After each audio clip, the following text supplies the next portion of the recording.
Binayo mga kababayan ng mga netizen si Super Ate, Senator Amy Marcos, nabas po ng todo.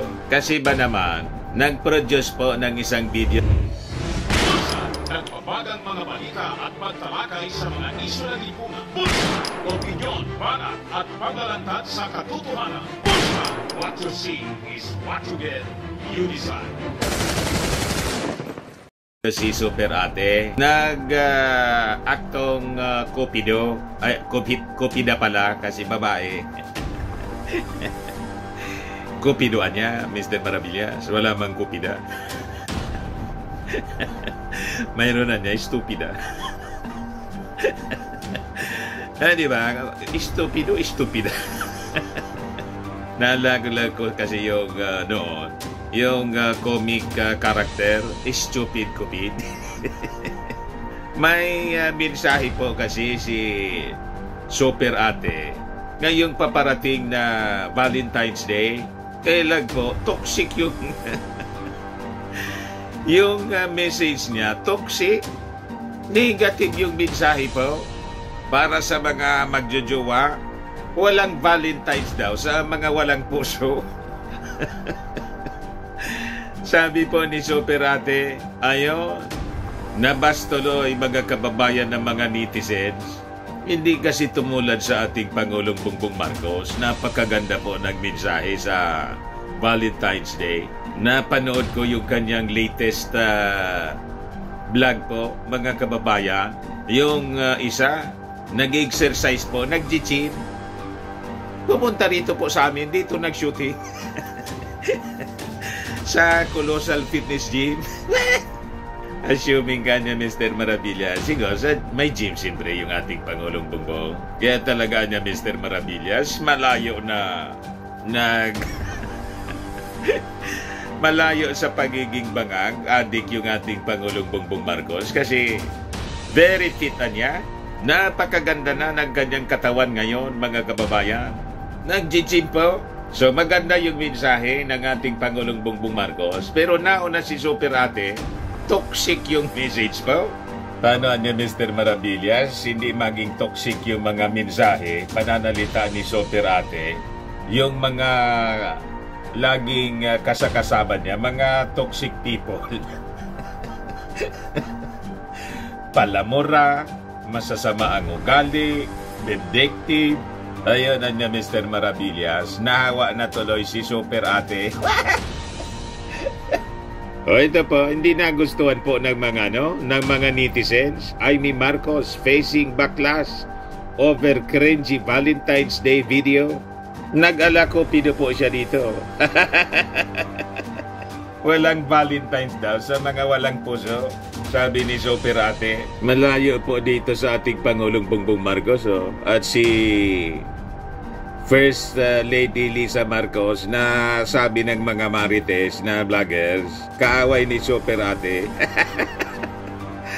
Tingnan naman ninyo po ang smile ni Mrs. Lisa Marcos. O di ba? Bagay na bagay talaga ng ating Pangulo. Parehas nagpakared sila. Sabi diyan, laughter is PBBMs. First Lady Lisa's love language. Marcos, First Lady Lisa Bears, they have Wednesday dates. Ang ganda ng pinopromote ng mag-asawa, mga kababayan. Pagmamahalan sa bawat isa, model couple po sila. Si Super Ate po. May hawak po na pana na may gustong tusukin ng pana. Di ba? Seryoso yung kanyang pagmumuka. Nahawa talaga niya Mr. Maravillas ng mga kaibigan niyang mahilig sa fentanyl. Paano hindi mahawa? Yun ang laging kasalamuha niya po. And that is normal. But before ko mga kababayan ibigay sa inyo yung kwentong Valentine's Day, click subscribe muna dito sa ating YouTube channel. and hit the notification bell para lagi po kayong updated sa mga kaganapan dito sa ating bansa. Sa mga Marcos loyalists po na hindi pa nakasubscribe sa ating YouTube, sa ating channel, subscribe na po kayo para malabanan po natin yung fake news ng mga dilawang DDS vloggers na pinupunduan po ng China. Sabi ni Katrina Ponce Enrile, wag na rin po ninyo na-skip yung ating mga commercial ads para tuloy-tuloy lang ang pag-unlad ng Bagong Pilipinas. Sa mga naghanap po ng malinis and spacious fitness gym, punta lang po kayo sa aming Colossal Fitness Gym. We also offer Grab Car Rental with our brand new 2023 model ng Toyota Innova.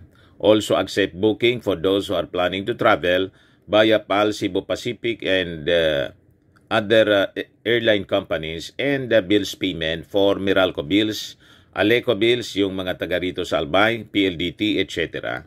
Kahit saan pong bansa na gusto ninyong mag-travel, pwede na kayo na magpa-booking, online booking dito po sa amin. Pati sa mga hotels po, mga hotels, may Paymaya po kami, may bayad center na rin po dito sa aming office. Ang Colossal Fitness Gym is located at 3rd floor Security Bank Building, Landco Business Park, Legazpi City, Albay. For inquiries, look for Jilon Maravillas, contact number 0966-802-0949. Yan po yung aming Innova. Lagi na pong matao sa amin. Na-set up na rin po yung mga bagong gym equipments. May treadmill na rin po kami. Available na rin po yung aming mga protein supplement sa gym. Ito naman po yung bago naming product na binibenta. Eye Glow Serum, gawa po sa Korea. Whitening serum siya. Tingnan ninyo yung aking anak na architect, entrepreneur.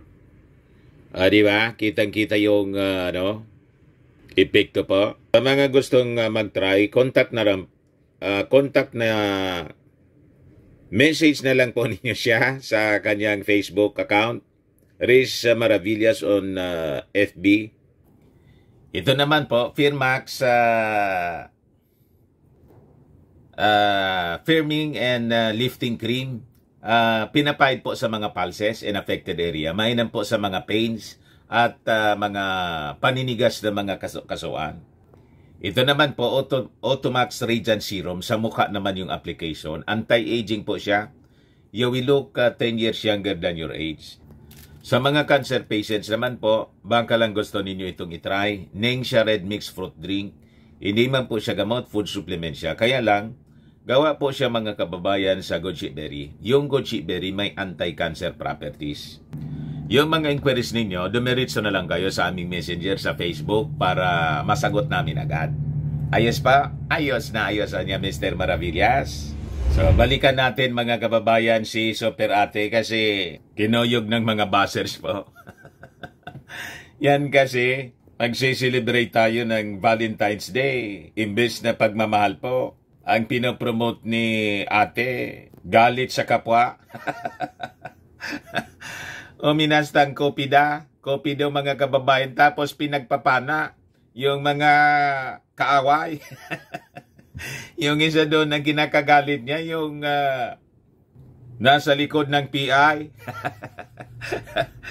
Yung People's Initiative, pinana po. Parang si Martin yun Si Martin Romualdez yata yung pinatamaan ng pana po. Ito, sabi dito, Senator Amy Marcos is getting pummeled on social media for posting a controversial Valentine's Day video. Several netizens threw potshots at Marcos for her alleged crazy and cringy stunt online following the release of the Walang Valentine's video. Others noticed the senator is merely trying to get public attention ahead of the 2025 elections. Malamangan niya, Mr. Maravillas, i-delete ni Super Ate. Imbis na gumanda yung impression sa kanya ng mga tao, lalong nainis. Malamang po, hindi nagustuhan ng mga netizens po. The president's sister recently dropped online a video sporting a Cupid's outfit and taking shots at heartless individuals engaged in fraudulent schemes. Among hit by Marcos arrows are those behind the alleged lotto irregularities, rice smuggling, and the bribery-tainted people's initiatives. She ended the clip with a message, walang Valentines ang mga walang puso. Napasama mga kababayan yung production ni Super Ate. Imbis makatulong sa kanyang kandidatura, baka mabawasan pa, matalo sa 2025 midterm election. The senator's Valentine's message, however, drew flack from a group of ex-users. Yung Twitter po, a netizen commented, anong kalukuhan ito? Hala na talaga, nabaliw na, feeling Chris Aquino, di naman siya cute. Sabi ng isang ex-user. Another netizen replied, malala na niya? As in ew to the highest level? Nagpaparelevant niya, siguro re-electionist yan. Some regretted watching the senator's clip. Nagsisisian niya ako, bakit na-play ko pa? 2 seconds to it. Ini-stop ko na. Sabi ng isa pa, best example siya ng walang puso. Basag ba na basag mga kababayan si Super Ate sa sarili ng video? Malayo niya Mr. Maravillas doon sa Valentine's message ng ating Pangulong Bongbong Marcos. Ang ganda ng pakagawa.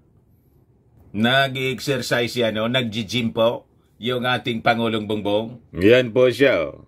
PBBM to Bagong Pilipino celebrate self-love on Valentine's Day. Sabi ng ating Pangulo, kaya ngayong buwan ng mga puso, ipagdiwang natin ang pagmamahal sa ating mga sarili. Habang nag-treadmill siya po doon sa kanilang gym yata yon. Alagaan natin ang ating mga puso dahil walang ibang mag-aalaga dyan. Kung hindi, ikaw lang. Lalo na kung single ka. O, diba? Wala man talagang mag-aalaga sa puso mo kasi ikaw yung may-ari lang puso mo.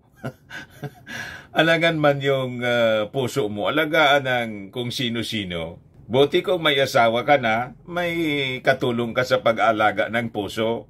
Kung single ka, wala pang jowa, mahalin yung sarili mo at pati yung health ng iyong puso, baka ma-heart attack. Diba? Kaya nag-gym siya, mga kababayan, para maging example sa ating magandang ihimplo sa ating mga kabataan at mamamayan in general na kailangan yung maging fit po tayo. Tamang-tama niya yung negosyo ninyo, Mr. Maravillas, gym. Colossal Fitness Gym. Kaya nga po, yung ganun din yung aking ginagawa po. Kasi habang nagkakaedad po tayo, kailangang exercise tayo. Mag-exercise palagi para maging fit at malakas. Tapos ito pa yung vlog, mga kababayan ng ating Pangulong Bongbong Marcos.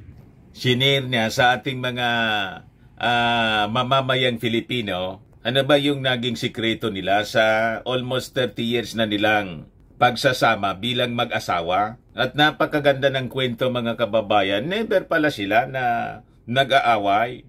At yung sikreto niya dapat lagi lang masaya, nakatawa. Yan po, laughter is PBBM's FL Lisa's love language. So sabi dyan, in the BBM blog 254, Asked Us Anything with FL episode, a netizen asked about the Marcoses' love language. I think laughter, right? The First Lady answered, turning to the President, to which Marcos agreed. Ayan po. Mainggit naman yan, Mr. Maravillas, yung mga fentanyl vloggers. Makita niya, Mr. Maravillas, hindi na DDS. Yung mga DDS vloggers, parang nakatira din ng fentanyl eh. Laging galit. Talagang nahawa po ng kanilang ng kanilang patron. Laging galit. So dito po sa mga kababayan sa video ng ating Pangulo, yung pagmamahalan at sikreto ng long-lasting relationship. Palibasaan niya Mr. Maravillas, yung patron ng mga DDS, hiwalay sa asawa. Pati nga po Mindanao, gusto nang iwalay sa Pilipinas. Sanay po sa iwalayan. So sabi ng ating Pangulong Bongbong, we just try, I suppose, to be with each other as much as possible. As I said earlier, snatch what little time there is in our both busy schedules to spend time with one another. It's really time because it's the most valuable thing, sabi ng ating Pangulong Bongbong Marcos, na lagi pong kasama yung First Lady sa mga official functions at paglabas sa bansa, mga foreign trips niya. And we laugh a lot niya. So doon po tayo mga kababayan sa mag-asawa na modelo ng magandang pagsasama. Diba? At laging nakangiti mga kababayan. Pinopromote nila yung magandang Filipino values at pagpapahalaga sa relationships. Hindi po yung hiwalayan tulad ng taga Mindanao. Pati si Alvarez po. Makiuso na niya tayo. Anyway, niya. Uso ngayon yung hiwalayan ng mga artista. Gustong itulad yung ating bansa sa hiwalayan ng mga artista. So sabi rito, Marcos surprisingly claimed that he and the First Lady never fights. Never pa daw sila. Sa 30 years nila na pagsasama, never pa sila na nag-away. O diba, nakakatuwa mga kababayan? Kasi naman po, yung mga Marcos siguro, siyempre ang yung lalaki. Minsan siguro, may mga normal na pagtatampo yung babae, pero hindi po pinapatulan. Kasi si President Bongbong Marcos, normal sa kanya yung pagiging mabait. May tamang breeding kasi na palaki ng tama ng kanilang mga magulang. Hindi tulad ng walang breeding. Pati sa pananalita mga kababayan, naturuan ng tamang pananalita at pakikipagkapwa-tao. Kaya kahit po pinagmumura-mura siya, pinagsabihan ng napakasasamang mga salita, hindi niya pinapatulan po. Ganon ang kailangan nating mga leaders. And in the future, dapat yun pa rin po ang leader na makaupo tulad ng ating Pangulong Bongbong Marcos. Not necessarily na i-extend natin yung term ng ating Pangulo. Kasi 6-year yung term po niya. 6 years. So sabi niya, oh, we never get into fights or any arguments. I don't understand the question. That never happened, sabi ng ating Pangulo. It's perfect. We never fight. The First Lady claimed it. Kaya yung mga fentanyl vloggers po, gustong pag-awayin yung mag-asawa. Kung ano-ano mga pananalita ang pinag-aakusa mga kababayan, masasamang salita, yung binibitawan sa first couple. Hindi man po sila pinapansin. Ba't naman bababa sa kanilang level yung ating first couple, lalo na yung ating Pangulong Bongbong Marcos? Never pong papatulan ng ganong uri ng mga ganong klase ng mga tao. Di ba? Alam mo ng mga salaula, papatulan mo pa. Ganon. So sabi rito, First Lady and Marcos bills, they have Wednesday dates. Makikita ninyo sa kanilang pagmumuka mga kababayan, kanilang titigan, oh. Malagkit na mga titigan, parang nagliligawan pa lang. Kaya inggit yung mga critics ng ating Pangulong Bongbong Marcos na hiwalay sa asawa. Paano hindi kayo hiwalayan ng asawa? Kung masasama yung ugali ninyo, talagang walang tatagal na lalaki. Well, mahirap talaga yung balanse dahil work takes up so much of our time. Di lang naman ako pati si Lisa, sabi ng ating Pangulo. Marami talagang ginagawa. We try to find 5 minutes here, 20 minutes there. we eat together maybe. Basta, whatever the schedule allows, we take full advantage of it. The first lady also shared that they actually go on dates every Wednesday and reveal that the president also cooks for them. We choose a restaurant to eat in. If he's busy, then he cooks at home. But mostly we eat out and we try to talk about funny things to lessen the stress. Kasi ang dami po nilang trabaho, ang bigat ng responsibility na nakapatong sa kanilang balikat po. Buong bansa, problema ng ating mga mamamayang Filipino, lalo pat may mga problematic na tao na may problema sa sa utak. Para niya, Mr. Maravillas, alam ko na kung sino. Alam niyo na kung sino. So, incidentally, yung Valentine's Day po, fall on Wednesday, this week. Yes, sigurado yung first couple po, yung ating Pangulong Bongbong and First Lady Lisa Marcos, magdi-date na naman po.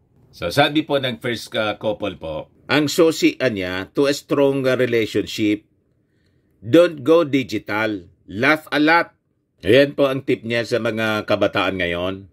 Do not communicate through your phone. Talk to each other face to face. Don't bother with social media when it comes to relationships, anya. Talk to each other face to face. Hold hands. Go have a dinner. Walk down the beach. Do something, but don't do it digitally.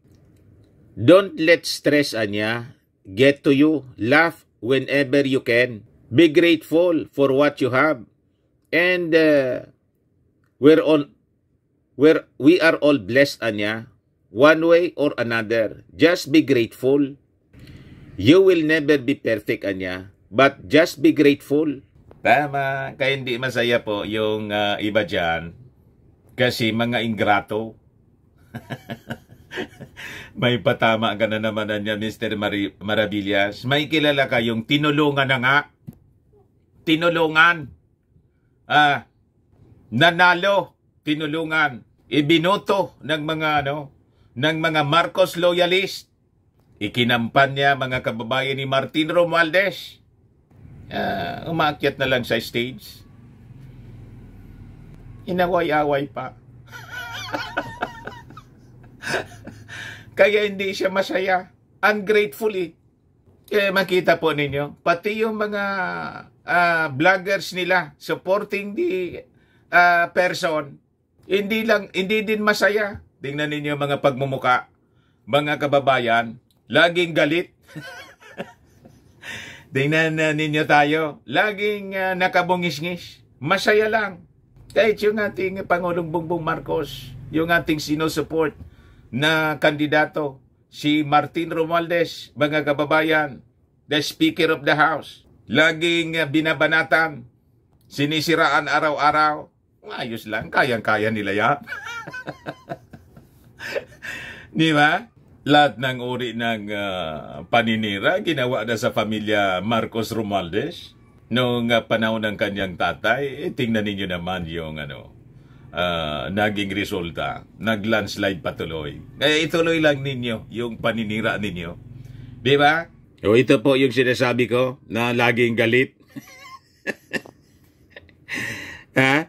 Sanay sa hiwalayan. Kaya pati yung ating bansa gustong iwalay ang Mindanao sa Pilipinas. Ano niya yung pinagsasabi niyan? Sabi niya rito, I am a Filipino. The law guarantees me. Itong clause ng Constitution sa Bill of Rights natin. No person shall be deprived of life, liberty, or property without due process of law, nor any person shall be denied the equal protection of the clause of the Constitution. Talaga niya, Mr. Maravillas, matindi yung epekto ng fentanyl. Sinasite niya yung sinasabi sa Bill of Rights sa Constitution. Paano naman niya, Mr. Maravillas, yung mga natukang na ejike? Di ba na-deprive sila ng right to life? Hindi man lang po na i-defend nila yung kanilang sarili in court. Nang matukang, diretso na po. Talaga niya, Mr. Maravillas, double standard of justice. Double standard talaga. Ngayon, nasasabi niya ito kasi siya yung hinahabol. Siya ngayon yung hinahabol ng ICC. Biglang naalala po yung provision ng Bill of Rights sa ating konstitusyon. Sabi niya dito, ang ginagamit ng ICC dito, inquisitorial, adversarial, ang kanilang preliminary investigation. Kaya diyan pa lang, bagsak na sila. Yung natukang po at EJK, Mr. Former President, hindi man po nakarating sa preliminary investigation. Nandun pa lang sa kalye, tapos na. Sentensyado na po. Nasa kalye pa lang at nasa bahay. Sentensyado na. Di naman lang nakapablatter. Sabi niya dito, wala silang preliminary investigation and I am entitled to that. At saka ano ang ebidensya nila? Wala, chismis lang. So kayo pala entitled. Yung mga natukang EJK, hindi entitled. Kaya hindi umubra yung mga argumento po ninyo. Kaya sabi sa survey ng SWS, marami na sa ating mga Filipino ang gusto nang papasukin yung ICC. Yan po yung sabi sa result ng survey ng SWS. Ngayon, doon naman po sa issue ng secession ng Mindanao.